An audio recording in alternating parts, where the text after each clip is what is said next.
दोस्तों, मेरा नाम है कुमकुम बिनवाल। एक खिलाड़ी के लिए उसके मेडल से ज्यादा कीमती और कुछ नहीं होता, क्योंकि उस मेडल को जीतने के लिए उस खिलाड़ी के बचपन के सपने तो होते ही हैं, साथ में उसकी जवानी की जबरदस्त मेहनत होती है। न केवल वो खिलाड़ी बल्कि उसका पूरा परिवार उस मेहनत मशक्कत में उसका साथ देता है।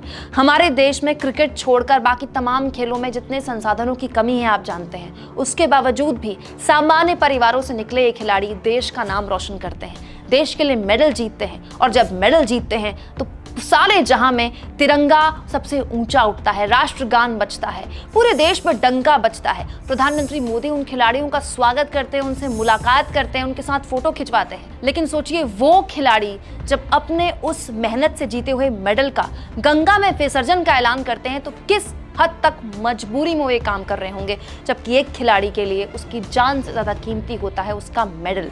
दोस्तों, साक्षी मलिक, विनेश फोगाट और बजरंग पुनिया ने इस पोस्ट के जरिए साफ कर दिया है कि आज शाम 6 बजे वो गंगा में विसर्जित कर देंगे अपने वो मेडल जिन्हें जीतने के लिए उन्होंने जी तोड़ मेहनत की। वजह आप जानते हैं, पिछले 1 महीने से ये लोग बीजेपी सांसद बृजभूषण शरण सिंह की गिरफ्तारी की मांग कर रहे हैं, लेकिन अब तक सरकार के कान में जूं तक नहीं रेंगी है। दोस्तों, इस पूरे मामले ने हमें अंदर से तब और झकझोर दिया जब देश की नई संसद में प्रधानमंत्री मोदी उद्घाटन कर रहे थे, लोकतंत्र पर बड़ी बड़ी बातें कर रहे थे, और उसी वक्त संसद से कुछ मील दूर साक्षी मलिक, विनेश फोगाट और बजरंग पुनिया के साथ देखिए दिल्ली पुलिस किस तरह का व्यवहार कर रही थी। न केवल उनके साथ मिसहैंडलिंग हुई, बल्कि दंगा भड़काने तक के गंभीर धाराओं में उन पर केस दर्ज हो गया। अब इस पूरे मामले में साक्षी मलिक, विनेश फोगाट और बजरंग पुनिया ने साफ कर दिया कि आज शाम 6 बजे वो अपने मेडल्स गंगा में विसर्जित कर देंगे और उसके बाद उनके पास जीने के लिए बचेगा नहीं, तो वो आमरण अनशन में इंडिया गेट में बैठ जाएंगे।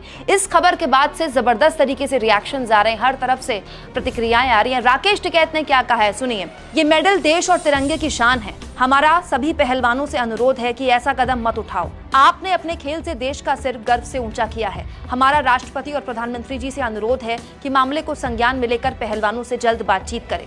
वहीं कांग्रेस नेता दीपेंद्र हुड्डा ने ट्वीट किया है, देश का गौरव बढ़ाने वाले खिलाड़ियों से मेरी अपील है कि अपने मेडल गंगा में ना बहाएं। आपको ये मेडल भाजपा सांसद बृजभूषण शरण सिंह की कृपा से नहीं मिले, अपितु वर्षों के तप और साधना से मिले हैं।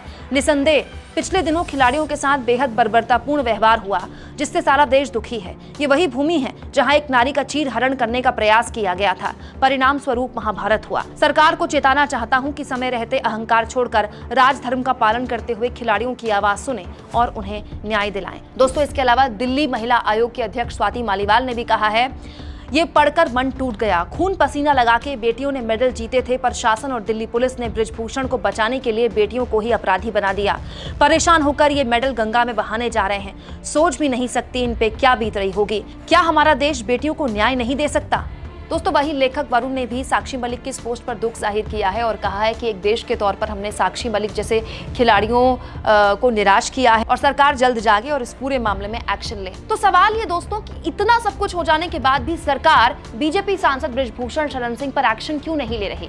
क्यों उन्हें अब तक गिरफ्तार नहीं किया जा रहा, जबकि जो धाराएं उन पर लगी हैं, जो केसेस उन पर अब तक दर्ज हो चुके हैं, कोई आम आदमी होता तो जेल की सलाखों के पीछे होता। और बृजभूषण शरण सिंह नई संसद में न केवल खुलेआम घूम रहे हैं, मुस्कुराते हुए फोटो खिंचवा रहे हैं। बड़ा सवाल ये है कि क्या सरकार ये अनहोनी होने देगी? देश के खिलाड़ी जब दुनिया के आगे मेडल गंगा में बहाएंगे तो दुनिया के आगे क्या संदेश जाएगा? क्या ये है विश्वगुरु देश की पहचान? आप इस मुद्दे पर क्या सोचते हैं? कमेंट बॉक्स में जरूर लिखें। चैनल को ज्वाइन भी करें और सब्सक्राइब भी।